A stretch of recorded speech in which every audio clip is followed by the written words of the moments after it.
Hi friends, this is Venkatesh Devasani. ఈరోజు target TGPSC group 1 ప్రిలిమ్స్కు సంబంధించినటువంటి ముఖ్యమైనటువంటి ప్రశ్నలని ఈ యొక్క వీడియోలో డిస్కస్ చేయబోతున్నాం. అందులో భాగంగా మొదటి ప్రశ్న చూడండి. ప్రపంచంలోనే మొట్టమొదటి ఓం ఆకారంలో ఆలయాన్ని ఇటీవల ఎక్కడ నిర్మించారని అడుగుతున్నారండి. ప్రపంచంలోనే మొట్టమొదటి ఓం ఆకారంలో నిర్మించిన ఆలయం భారతదేశంలో ఉంది. అది భారతదేశంలోని రాజస్థాన్ రాష్ట్రంలోని పాలి జిల్లా జాదన్ అనేటువంటి గ్రామంలో ఓం ఆకారంలో ఆలయాన్ని నిర్మించారు. చాలా ఇంపార్టెంట్ అండి. అయితే ఈ యొక్క ఆలయాన్ని మొత్తంగా 250 ఎకరాల విస్తీర్ణంలో నిర్మించడం జరిగింది. ఈ యొక్క ఆలయాన్ని ఏ శైలిలో నిర్మించారు అంటే మాత్రం నగర శైలిలో నిర్మించడం జరిగింది. కాబట్టి అభ్యర్థులు గుర్తుంచుకోండి, ప్రపంచంలోనే మొట్టమొదటి ఓం ఆకారం ఆలయం ఎక్కడ నిర్మించారని అడుగుతాడు. కాబట్టి రాజస్థాన్ అని గుర్తుంచుకోండి. ఎన్ని ఎకరాలలో అంటే 250 ఎకరాలలో. ఏ శైలి అని అడగడానికి చాలా అవకాశం ఉంది. కాబట్టి నగర శైలి అని గుర్తుంచుకుంటే సరిపోతుంది. అయితే ఈ యొక్క ఓం ఆకారంలో నిర్మించిన ఆలయంలో దాదాపుగా 1008 శివుని యొక్క విగ్రహాలు, 12 జ్యోతిర్లింగాలు అనేవి ఉండడం జరిగింది. ఇక రెండో ప్రశ్న, ఇటీవల విడుదలైనటువంటి త్రూ ది బ్రోకెన్ గ్లాస్ అనేటువంటి పుస్తకం ఎవరి ఆత్మకథ అని అడుగుతున్నారండి. ఇటీవల కాలంలో 2024 సంవత్సరంలో త్రూ ది బ్రోకెన్ గ్లాస్ అనేటువంటి పుస్తకం అయితే విడుదల కావడం జరిగింది. ఇది ఎవరికి సంబంధించిందంటే కేంద్ర ఎన్నికల మాజీ ప్రధాన కమిషనర్కు సంబంధించిందండి. చాలా ఇంపార్టెంట్. ఓకేనా? ఎవరికి సంబంధించిందంటే కేంద్ర ఎన్నికల మాజీ ప్రధాన కమిషనర్కు సంబంధించింది అని గుర్తుంచుకోండి. అతడు ఎవరు అంటే టిఎన్ శేషన్ గారి యొక్క ఆత్మకథ ఆధారంగానే ఈ యొక్క త్రూ ది బ్రోకెన్ గ్లాస్ అనేటువంటి పుస్తకాన్ని రచించడం జరిగింది. అయితే ఎవరు టిఎన్ శేషన్ అంటే మనం చెప్పుకున్నాం, మాజీ కేంద్ర ఎన్నికల ప్రధాన కమిషనర్ అని చెప్పుకోవడం జరిగింది. అయితే అతని యొక్క పదవీ కాలం ఎప్పటి నుంచి ఎప్పటి వరకు ఆ పదవిలో కొనసాగాడు అంటే 1990 నుంచి 96 వరకు కూడా కేంద్ర ఎన్నికల ప్రధాన కమిషనర్గా తన యొక్క విధులను అయితే నిర్వర్తించడం జరిగింది. అతని యొక్క పదవీ కాలంలో అనేక సంస్కరణలు అయితే ఎన్నికల సంస్కరణలు అయితే తీసుకురావడం జరిగింది. అందులో చెప్పుకోదగ్గటువంటి సంస్కరణ వచ్చేసి ఓటర్ ఐడి కార్డ్ అండి. ఓటర్ ఐడి కార్డ్ని ప్రవేశపెట్టిన నాటి ఎన్నికల ప్రధాన కమిషనర్ ఎవరు అని గతంలో చాలాసార్లు అడగడం జరిగింది. కాబట్టి టిఎన్ శేషన్ గారు అని గుర్తుంచుకోండి. ఇతని యొక్క పదవీ కాలం ఎప్పటి నుంచి ఎప్పటికి వరకు అన్నాం అంటే 1990 నుంచి 96 వరకు ప్రధాన ఎన్నికల కమిషనర్గా పనిచేశారని చెప్పుకోవడం జరిగింది. ఇతడికి 1996 సంవత్సరంలోనే ఆసియా నోబెల్గా ప్రసిద్ధి చెందినటువంటి రామన్ మెగసెసే అవార్డు అనేది రావడం జరిగిందండి. చాలా ఇంపార్టెంట్. రామన్ మెగసెసే అవార్డు అనేది టిఎన్ శేషన్ గారికి రావడం జరిగింది. అది ఏ సంవత్సరం అంటాడు? 1996 సంవత్సరం అని గుర్తుంచుకోండి. అయితే ఇక్కడ అభ్యర్థులు గుర్తుంచుకోవాల్సిన మరొక అంశం ఏంటి అంటే రామన్ మెగసెసే అవార్డు పొందినటువంటి తొలి ఎన్నికల ప్రధాన కమిషనర్ అండి. చాలా ఇంపార్టెంట్. రామన్ మెగసెసే అవార్డు పొందినటువంటి తొలి ఎన్నికల ప్రధాన కమిషనర్ ఎవరు అంటే టిఎన్ శేషన్ అండి. నేటి వరకు రామన్ మెగసెసే అవార్డు అనేది కేవలం ఇద్దరు ప్రధాన ఎన్నికల కమిషనర్లకు మాత్రమే రావడం జరిగింది. అందులో తొలి వ్యక్తి వచ్చేసి టిఎన్ శేషన్ గారు, రెండో వ్యక్తి వచ్చేసి జేఎం లింగ్డో గారు అని గుర్తుంచుకోండి. ఇతను తన యొక్క పదవీ కాలం పూర్తి అయిన తర్వాత అంటే 1996 తరువాత జరిగినటువంటి 1997లో నిర్వహించినటువంటి భారత రాష్ట్రపతి ఎన్నికల్లో ఇతడు రాష్ట్రపతి పదవి కోసం పోటీ పడడం జరిగింది. అయితే ఆ యొక్క ఎన్నికల్లో అతను ఓటమి చెందడం జరిగిందండి. అతని ప్రత్యర్థిగా పోటీ చేసినటువంటి వ్యక్తి ఎవరు అంటే మాత్రం కేఆర్ నారాయణ్ అని గుర్తుంచుకోండి. ఈ కేఆర్ నారాయణకు సంబంధించిన ప్రత్యేకత ఏంటి అంటే భారతదేశంలోనే తొలి దళిత రాష్ట్రపతి అని గుర్తుంచుకోండి. ఈ యొక్క 1997లో నిర్వహించిన రాష్ట్రపతి ఎన్నికకి ఒక ప్రత్యేకత ఉందండి. ఆ యొక్క ఎన్నికల్లోనే మొట్టమొదటిసారిగా ఢిల్లీకి చెందినటువంటి ఎమ్మెల్యేలు తొలిసారిగా తమ యొక్క ఓటు హక్కును వినియోగించుకోవడం జరిగింది అనే అంశాన్ని అయితే గుర్తుంచుకోండి. ఇక మూడవ ప్రశ్న అండి, మూడో ప్రశ్న అండి, 2023 సంవత్సరానికి శాంతి రంగంలో నోబెల్ బహుమతిని పొందినది ఎవరు అని అడుగుతున్నారండి. చాలా ఇంపార్టెంట్ అండి. నోబెల్ శాంతి బహుమతి గురించి చాలాసార్లు ఎగ్జామ్లో అడగడం జరిగింది. ముఖ్యంగా నోబెల్ బహుమతుల పైన ఎగ్జామినర్ తరచూ ఏదో విధంగా ప్రశ్న అడుగుతూనే ఉండడం జరిగింది. కాబట్టి ప్రస్తుతం అయితే 2024 సంవత్సరానికి ఎటువంటి నోబెల్ అయితే ప్రకటించలేదు. కాబట్టి గతంలో ప్రకటించినటువంటి నోబెల్ అవార్డులని చదువుకోవాలండి. ఎందుకంటే తెలిసిన ఏరియా నుంచి ప్రశ్న అనేది రావడానికి అవకాశం ఉంది. కాబట్టి 2023 సంవత్సరానికి శాంతి రంగంలో నోబెల్ బహుమతి పొందింది ఎవరు అంటే నర్గిస్ మొహమ్మదీ అని గుర్తుంచుకోండి. ఈమెది ఏ దేశం అంటే మాత్రం ఇరాన్ దేశానికి సంబంధించినటువంటి వ్యక్తి. అయితే ఈమెకి ఎందుకోసం ఈ యొక్క నోబెల్ బహుమతి శాంతి రంగంలో ప్రకటించారు అంటే ఇరాన్ దేశంలో మహిళల యొక్క అణిచివేత గురించి, అదేవిధంగా మానవ హక్కులపైన అవగాహనను కల్పించినందుకు గాను ఈ యొక్క నర్గిస్ మొహమ్మదీ అనేటువంటి మహిళకి శాంతి రంగంలో నోబెల్ బహుమతిని అయితే ప్రకటించడం జరిగింది. అదేవిధంగా నోబెల్ బహుమతిని 6 రంగాల్లో ఇవ్వడం జరుగుతుంది. అయితే ఇందులో ఒక రంగం వచ్చేసి వైద్య రంగం అండి. వైద్య రంగంలో ఎవరికి వచ్చింది ఈ యొక్క నోబెల్ అంటే కాటలీనా కరీకో అనేటువంటి హంగేరీ దేశస్తురాలు, అదేవిధంగా డ్రూ వెయిస్మాన్ యుఎస్ఏకు సంబంధించిన వ్యక్తికి వైద్య రంగంలో రావడం జరిగింది. ఎందుకోసం అంటే వీరు కోవిడ్కు సంబంధించినటువంటి mRNA అనేటువంటి వ్యాక్సిన్ని అభివృద్ధి చేశారు. అదేవిధంగా భౌతిక శాస్త్రంలో పియేరీ అగోస్టిన్ అనేటువంటి అమెరికా, అన్నే ఎల్ హ్యూలియర్ అనేటువంటి ఇద్దరికి కూడా ఈ యొక్క భౌతిక శాస్త్రంలో నోబెల్ రావడం జరిగింది. అదేవిధంగా రసాయన శాస్త్రంలో 3 రావడం జరిగింది.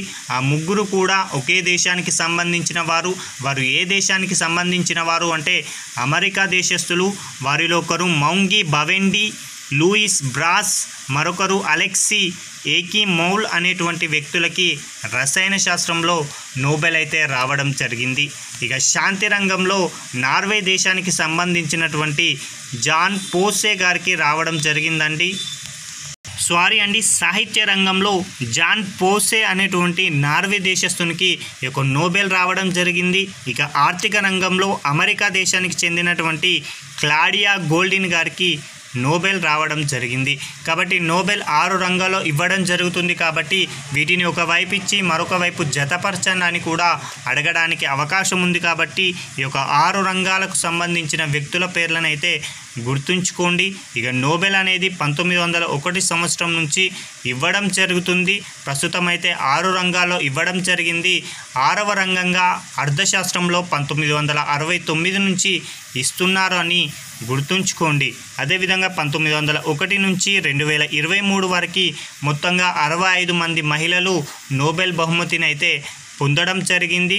అయితే అతి తక్కువ వయసులో నోబెల్ బహుమతిని పొందిన వ్యక్తి ఎవరు అంటే మలాలా యూసఫ్జా. కేవలం 17 సంవత్సరాల వయసులోనే 2014 సంవత్సరంలో నోబెల్ బహుమతిని పొందడం జరిగింది. ఈమె పాకిస్తాన్ దేశస్తురాలు అని గుర్తుంచుకోండి. ఇక అతిపెద్ద వయసులో జాన్ బిగ్గుడ్ హోప్ అనేటువంటి జాన్ బిగుడ్ ఎనస్ అనేటువంటి వ్యక్తి 2019 సంవత్సరంలో రసాయన శాస్త్రంలో 97 సంవత్సరాల వయసులో ఈ యొక్క నోబెల్ అయితే పొందడం జరిగింది. ఇక 4వ ప్రశ్న, 4వ పారా ఆసియా క్రీడలు 2022కు ఆతిథ్యం ఇచ్చిన దేశం ఏది అని అడుగుతున్నారండి. 2023 సంవత్సరం అక్టోబర్ మాసంలో మనకి 2 ఏషియన్ గేమ్స్ జరుగుతాయి. ఒకటేమో పారా ఒలింపిక్స్ ఒకటేమో పారా ఆసియా అంటే దివ్యాంగులకు సంబంధించినటువంటి ఒక క్రీడ జరుగుతుంది. అదేవిధంగా నార్మల్ ప్లేయర్స్ అందరికీ కలిసి 19వ ఏషియన్ గేమ్స్ అనేవి ఒకటి నిర్వహించడం జరిగింది.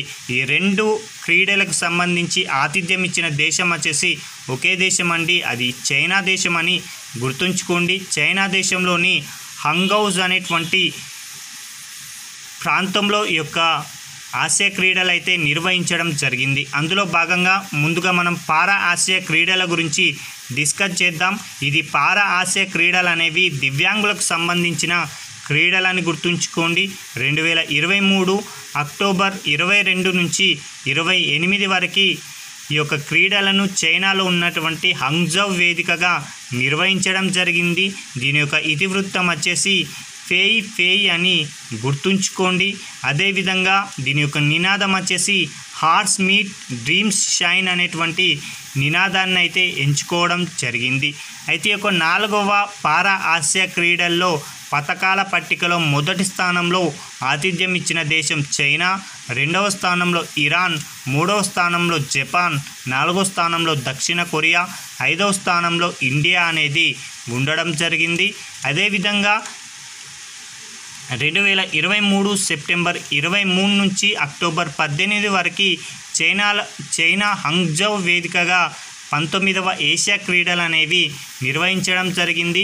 ఇందులో పతకాల పట్టికలో ఆతిథ్యం ఇచ్చిన దేశం చైనా, 2వ స్థానంలో జపాన్, 3వ స్థానంలో రిపబ్లిక్ ఆఫ్ కొరియా, 4వ స్థానంలో ఇండియా ఉండడం జరిగింది. అభ్యర్థులు ఇక్కడ గుర్తుంచుకోవాల్సిన అంశం ఏంటి అంటే 19వ ఏషియా క్రీడల్లో భారత్ స్థానం వచ్చేసి 4 అని గుర్తుంచుకోండి. అదేవిధంగా పారా ఒలింపిక్స్లో మాత్రం భారత్ స్థానం 5 అని గుర్తుంచుకుంటే సరిపోతుంది.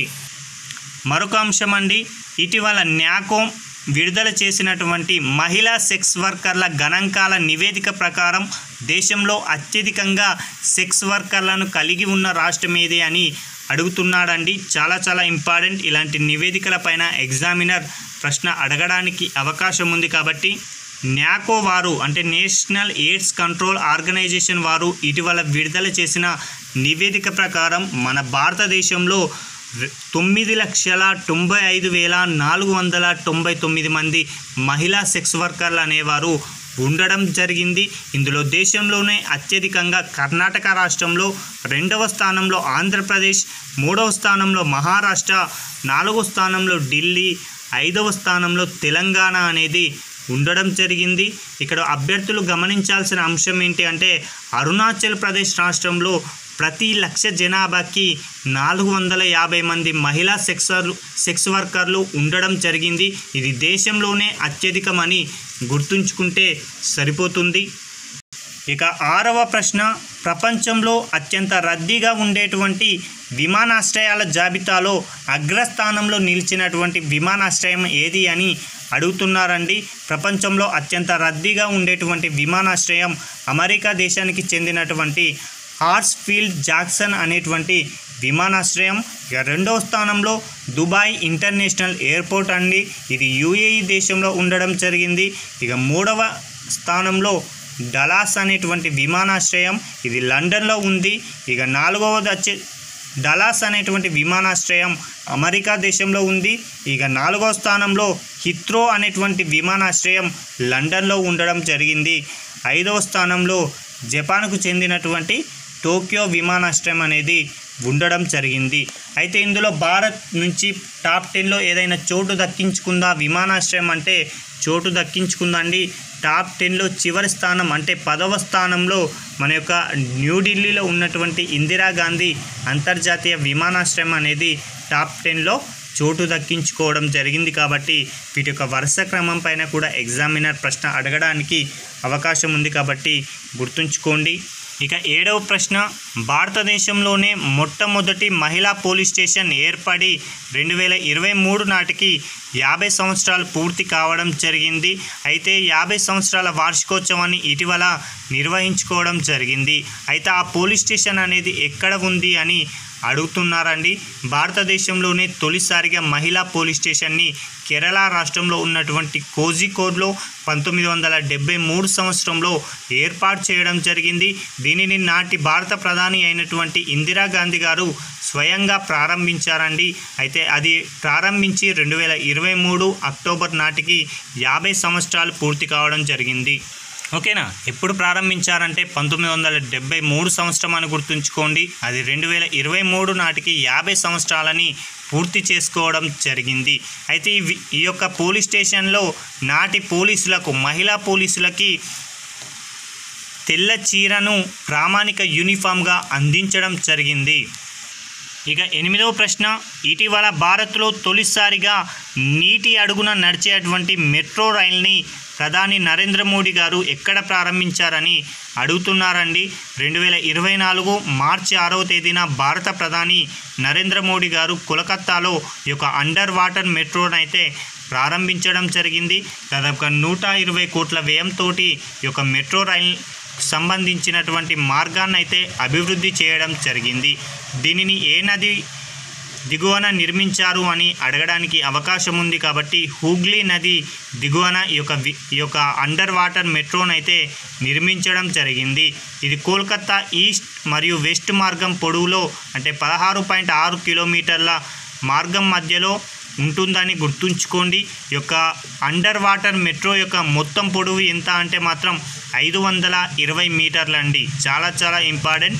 అండర్ వాటర్ మెట్రో యొక్క మొత్తం పొడవు ఎంత అని అడుగుతాడు కాబట్టి 520 మీటర్లు అని గుర్తుంచుకుంటే సరిపోతుంది. ఇక 9వ ప్రశ్న, ఇటీవల భారత్ అగ్ని ప్రైమ్ క్షిపణిని ఎప్పుడు విజయవంతంగా ప్రయోగించిందని అడుగుతున్నారండి. అగ్ని సిరీస్లో అత్యంత ప్రధానమైనటువంటి క్షిపణి అగ్ని ప్రైమ్ అనేటువంటి క్షిపణి. దీనిని 2024 ఏప్రిల్ 3వ తేదీన ఒడిశాలో ఉన్నటువంటి అబ్దుల్ కలాం ద్వీపం నుంచి అత్యంత విజయవంతంగా ప్రయోగించడం జరిగింది. దీనిని స్ట్రాటజిక్ ఫోర్సెస్ కమాండ్ SFC అదేవిధంగా మన DRDO సంయుక్తంగా కలిసి ప్రయోగించారు. చాలా చాలా ఇంపార్టెంట్. అగ్ని ప్రైమ్ క్షిపణిని ఎప్పుడు ప్రయోగించారని అడుగుతాడు కాబట్టి ఏప్రిల్ 3, 2024. ఎక్కడి నుంచి అంటే మాత్రం ఒడిశా అని గుర్తుంచుకోండి. ఇక 10వ ప్రశ్న, ప్రపంచంలోనే తొలిసారిగా ఏ దేశ వైద్యులు పంది మూత్రపిండాన్ని మనిషికి అమర్చారు అని అడుగుతున్నారండి. అమెరికా దేశానికి సంబంధించినటువంటి మసూచెట్స్ జనరల్ ఆసుపత్రి వైద్యులు ఈ యొక్క అత్యంత ప్రతిష్టాత్మకమైనటువంటి ఈ యొక్క ప్రయోగాన్ని అయితే నిర్వహించారండి. అంటే ఒక పందికి సంబంధించినటువంటి మూత్రపిండాన్ని మనిషికి అమర్చడం జరిగింది. అది ఎవరు అంటే మాత్రం అమెరికా దేశానికి సంబంధించినటువంటి మసూచెట్స్ జనరల్ ఆసుపత్రి వైద్యులు అని గుర్తుంచుకోండి. దీనిని 2024 మార్చి 21వ తేదీన అత్యంత విజయవంతంగా అయితే ఈ యొక్క ఆపరేషన్ అయితే నిర్వహించడం జరిగింది. అది 62 ఏళ్ల రోగి అయినటువంటి రిచర్డ్ స్లైమన్ గారికి ఈ యొక్క పంది మూత్రపిండాన్ని అయితే అమర్చడం జరిగింది. అయితే ఇతడు ఇటీవల కాలంలో అంటే దాదాపుగా ఈ యొక్క సర్జరీ అయిన 2 నెలల పాటు అతడు బ్రతకడం జరిగింది. ఆ తదనంతరం అతడు ఇటీవల కాలంలో మరణించడం కూడా జరిగింది అని గుర్తుంచుకోండి. మనకు ఎగ్జామ్ పాయింట్ ఆఫ్ వ్యూలో జస్ట్ అది ఎక్కడ జరిగింది, అది ఏ దేశానికి సంబంధించిందని అడుగుతాడు కాబట్టి అమెరికా దేశం అని గుర్తుంచుకోండి. ఒకవేళ రోగి పేరు వచ్చేసి రిచర్డ్ స్లిమన్ అనేటువంటి వ్యక్తి అండి. ఇక 11వ ప్రశ్న, భారత అంతరిక్ష పరిశోధన సంస్థ ఇటీవల GSLV F-14 అనేటువంటి ప్రయోగాన్ని ఎప్పుడు విజయవంతంగా నిర్వహించిందని అడుగుతున్నారండి. ఇది 3వ తరానికి సంబంధించినటువంటి GSLV ప్రయోగమని గుర్తుంచుకోండి. దీనిని 2024 ఫిబ్రవరి 17వ తేదీన శ్రీహరికోటలో ఉన్నటువంటి సతీష్ ధావన్ స్పేస్ సెంటర్ నుంచి ప్రయోగించడం జరిగింది. ఈ యొక్క ప్రయోగంలో మొత్తంగా ఒకే ఒక ఉపగ్రహాన్ని పంపించడం జరిగిందండి. ఆ యొక్క ఉపగ్రహం పేరు చాలా చాలా ఇంపార్టెంట్, ఇన్శాట్ 3DS అండి. చాలా చాలా ఇంపార్టెంట్. ఆ యొక్క ఉపగ్రహం పేరు ఏది అని అడుగుతాడు కాబట్టి ఇన్శాట్ 3DS అని గుర్తుంచుకోండి. దీని యొక్క ముఖ్య విధి ఏంటి ఈ యొక్క ఉపగ్రహంది అంటే మాత్రం ఇది వాతావరణానికి సంబంధించినటువంటి ఒక ఉపగ్రహం అని గుర్తుంచుకుంటే సరిపోతుంది. అయితే ఈ యొక్క ప్రయోగానికి నిధులను సమకూర్చినటువంటి కేంద్ర మంత్రిత్వ శాఖ ఏది అంటే కేంద్ర భూ విజ్ఞాన మంత్రిత్వ శాఖ అని గుర్తుంచుకుంటే సరిపోతుంది. ఈ యొక్క ఉపగ్రహం యొక్క మొత్తం బరువు వచ్చేసి 2274 కిలోలు అని గుర్తుంచుకోండి. మొత్తంగా 4 పేలోడ్స్ని ఈ యొక్క GSLV F-14 రాకెట్ ద్వారా ప్రయోగించారండి. మనకి ఎగ్జామ్ పాయింట్ ఆఫ్ వ్యూలో ఆ యొక్క డేట్ అనేది ఇంపార్టెంట్, అదేవిధంగా ఉపగ్రహం అనేది ఇంపార్టెంట్ అండి. ఇక్కడ నుంచి కంపల్సరిగా ఎగ్జామ్లో ప్రశ్న రావడానికి అవకాశం ఉందండి. ఇక 12వ ప్రశ్న, ప్రపంచంలోనే తొలి లిక్విడ్ మిథేన్ రాకెట్ ప్రయోగాన్ని ఇటీవల ఏ దేశం ప్రయోగించిందని అడుగుతున్నాడండి. ప్రపంచంలోనే తొలి లిక్విడ్ మిథేన్ రాకెట్ ప్రయోగాన్ని చైనా దేశానికి సంబంధించి ఒక ప్రైవేట్ ఏరోస్పేస్ కంపెనీ వారు ఇటీవల కాలంలో అంటే 2023 డిసెంబర్ 9వ తేదీన అత్యంత విజయవంతంగా ఈ యొక్క ప్రయోగాన్ని అయితే నిర్వహించడం జరిగింది. కాబట్టి ప్రపంచంలోనే మొట్టమొదటి మిథేన్ ఇంధన అంతరిక్ష రాకెట్ అయినటువంటి జూక్ 2ని విజయవంతంగా ప్రవేశపెట్టిన దేశం ఏది అని అడుగుతాడు. కాబట్టి చైనా దేశం అని గుర్తుంచుకుంటే సరిపోతుంది. ఇక 13వ ప్రశ్న, 2024 సంవత్సరంలో వరల్డ్ ఫుడ్ ప్రైజ్ అవార్డుని దక్కించుకున్నటువంటి వ్యక్తులు ఎవరు అని అడుగుతున్నారండి. ఇటీవల కాలంలో 2024 సంవత్సరంలో ఈ యొక్క వరల్డ్ ఫుడ్ ప్రైజ్ అవార్డులను అయితే ప్రకటించడం జరిగింది. అందులో అమెరికా దౌత్యవేత్త అయినటువంటి కేరీ పులార్ అనేటువంటి వ్యక్తికి, బ్రిటన్ వ్యవసాయవేత్త అయినటువంటి జెఫ్రీ అటీన్ అనేటువంటి వ్యక్తులకి సంయుక్తంగా కలిసి ఈ యొక్క వరల్డ్ ఫుడ్ ప్రైజ్ను అయితే ప్రకటించడం జరిగింది. వీరు 2008 సంవత్సరం నుంచి నేటి వరకు కూడా దాదాపుగా 12.5 లక్షల విత్తనాల శాంపిల్స్ను భద్రపరిచినందుకు గాను వారికి యొక్క వరల్డ్ ఫుడ్ ప్రైజ్ 2024 గాను రావడం జరిగింది. అయితే ఈ యొక్క అవార్డును ఎప్పుడు ప్రారంభించారు అంటే మాత్రం 1986 సంవత్సరంలో ఈ యొక్క అవార్డును ప్రారంభించారు. ఈ యొక్క అవార్డు యొక్క తొలి గ్రహీత వచ్చేసి ఎంఎస్ స్వామినాథన్ గారు అని గుర్తుంచుకోండి. ఎంఎస్ స్వామినాథన్ గారు 2023 సంవత్సరంలో మరణించడం జరిగింది. అతనికి 2024 సంవత్సరంలో మరణాంతరం భారతరత్న అవార్డు కూడా రావడం జరిగింది. ఇక వరల్డ్ ఫుడ్ ప్రైజ్ అంటున్నాం కాబట్టి వరల్డ్ ఫుడ్ డే ఎప్పుడు అంటే మాత్రం అక్టోబర్ 16 అని గుర్తుంచుకోండి. ఇక 14వ ప్రశ్న, ఇటీవల ఒడిశా మరియు పశ్చిమ బెంగాల్ సరిహద్దుల్లో ఉన్నటువంటి బంగాళాఖాతంలో నూతనంగా గుర్తించినటువంటి ఏ జీవికి, సముద్ర జీవికి ఎవరు పేరును పెట్టారని అడుగుతున్నారండి. ఒడిశా మరియు పశ్చిమ బెంగాల్ సరిహద్దు తీరంలో ఉన్నటువంటి బంగాళాఖాతంలో ఒక కొత్త రకమైనటువంటి సముద్ర జీవిని గుర్తించారు. దానికి భారత రాష్ట్రపతి అయినటువంటి ద్రౌపది ముర్ము యొక్క పేరునైతే పెట్టడం జరిగింది. కాబట్టి దాని పేరు ఏంటి అంటే మెలనోక్లామిస్ ద్రౌపది అండి. చాలా చాలా ఇంపార్టెంట్. మెలనోక్లామిస్ ద్రౌపది అండి. దానిని ఎక్కడ గుర్తించారంటాడు. కాబట్టి ఒడిశా పశ్చిమ బెంగాల్ సరిహద్దు తీరంలో అని గుర్తుంచుకుంటే సరిపోతుంది. ఇక ఈరోజు చివరి ప్రశ్న, 2024 సంవత్సరంలో నిర్వహించినటువంటి 10వ ఎడిషన్ ప్రో కబడ్డీ లీగ్ యొక్క విజేత ఎవరు అని అడుగుతున్నారండి. ఈ యొక్క 10వ ఎడిషన్ని 2023 డిసెంబర్ 12 నుంచి మార్చి 1 వరకు నిర్వహించడం జరిగింది. ఇందులో మొత్తంగా పాల్గొన్న టీమ్స్ సంఖ్య ఎంత అంటే 12 జట్లు అనేవి ఇందులో పాల్గొనడం జరిగింది. విజేతగా పునేరి పల్టాన్, రన్నరప్గా హర్యానా స్టీలర్స్ నిలవడం జరిగింది.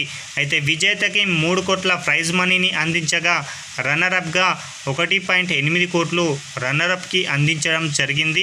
ఈ యొక్క ప్రో కబడ్డీ లీగ్ సీజన్ వచ్చేసి 2014 సంవత్సరంలో ప్రారంభం కావడం జరిగింది. ఇవండి ఈ రోజుకు సంబంధించినటువంటి ముఖ్యమైనటువంటి కరెంట్ అఫైర్స్. Thank you.